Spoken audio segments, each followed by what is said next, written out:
Okay, B, f of x equals 1 over x. Wait a minute. Let's write down what we know.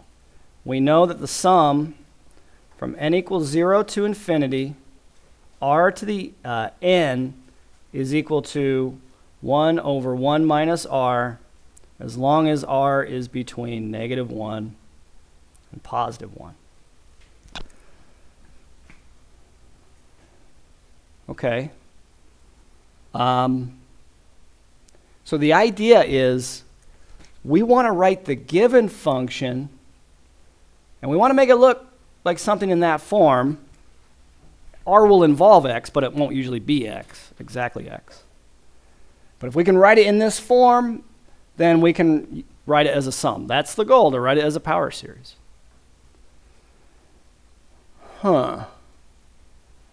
Problem is, I don't have like the form 1 minus something here. Any ideas? A trick you've seen before? I bet we could add something and subtract something. Yeah, that old trick. So we want a 1 here. Well, put the darn thing in there. But then you've got to subtract it right back off again, don't you? Okay, now you want 1 minus some quantity involving x. So how do you get that? So you have 1 minus 1 plus x. You want 1 minus an entire quantity involving x. So what could you do to this piece to make it look like one quantity being subtracted? Factor out the negative. Factor out the negative, good. So you get f of x is equal to 1 over 1. Okay, what do you get when you factor out a minus 1 there? From those two terms. 1 minus x. 1 minus x, there you go. That's the trick. It's a standard trick. It's not one you might think of the first time you see it, but it's a standard trick. Okay, so that's f of x. So the idea is this guy is acting like the r from this formula. So now go to the sum. What would that look like? So f of x is the sum from what to what? Help me out here. N equals 0 to infinity. R to the n, what's r? 1 minus x to the n power. We'll get the bounds on r in a minute, but that's the procedure for getting f of x. Does that make sense to you? It's not that bad, right? This part of it. But then to get it to look like the standard form of a power series, there's a little bit of work there. So if you think about the standard form of a power series, the standard form of a power series is f of x equals sum n equals 0 to infinity c sub n, okay, x minus a to the n. But we don't have x minus something inside those parentheses, right? So I'm referring to right in there. We have 1 minus x. We want x minus something, not 1 minus x. So what's a trick we could do inside those parentheses? Yeah. So, and we really do want the standard form of the power series for good reason, as you'll see later on. So this isn't just an exercise in algebra. It's something we want. So okay, so I'll put in brackets here and then a -1. And if I factor out a negative from 1 minus x, I get x minus 1. And the whole thing is still brought to the n power. Same thing, right? You should be able to go backwards now. You should be able to multiply out that -1 and get back to where you started. And you do. You get negative x plus 1, which is the same as 1 minus x, right? You can always check it as you go. And then how does that exponent of n split up?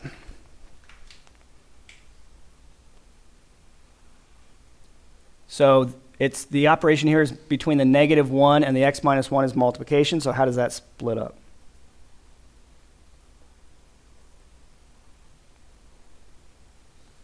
Oh, you guys know that?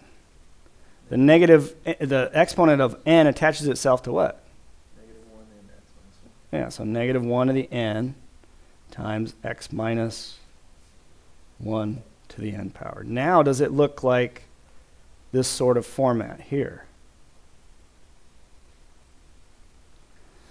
It does. What's c sub n in this case? Negative 1 to the n. What's a in this case? 1. So this is a power series centered at 1. In other words, if you want to find the domain, you go left and right from 1, not from 0. So let's talk about the domain. So r in this case, we remember, was 1 minus x. So 1 minus x has to be between what two numbers?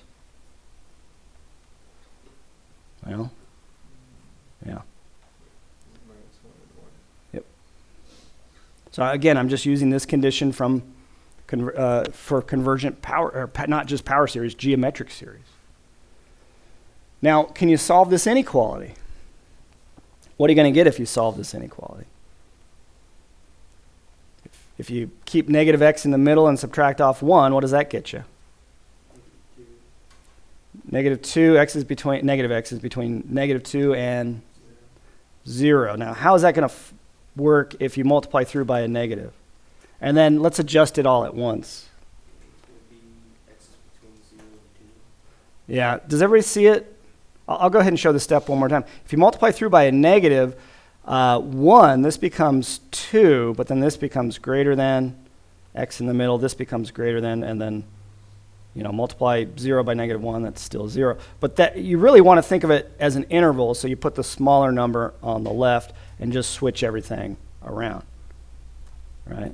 And maybe you don't need to show that much work. You don't. If you can go right from like here to here, that's fine. It's just algebra. Yeah, that doesn't mean you can't make a mistake. So if you need to show the work, do so. But if you can do that in your head, that's fine too. So I'm going to put the condition in up here. This is for x between 0 and 2. And remember, on these ones, you don't need to check the endpoints because they're formed using geometric series. And in a geometric series, the endpoints are not included for R. Later on, when we create power series using other methods, you'll have to check the endpoints for convergence. And that's the next section now. Okay, so that's the answer circle in that box right there. Any questions? It looks easy. Hopefully I make it look easy. But it's also easy to make a mistake, so you do need to practice this stuff. Right? Don't just do one problem and think you got it. Your algebra is a perishable skill. You've got to keep practicing. It's like if you were shooting pool, you wouldn't still be good at it if you took a year off, right? Say you shot pool every day and you finally got good at it and then you took a year off. Would you still be good? No. That's what algebra is like. It's not like riding a bike. You can't just take a year off and get back on the bike, get back on it and do it and like you could on a bike and do well. Unfortunately, right?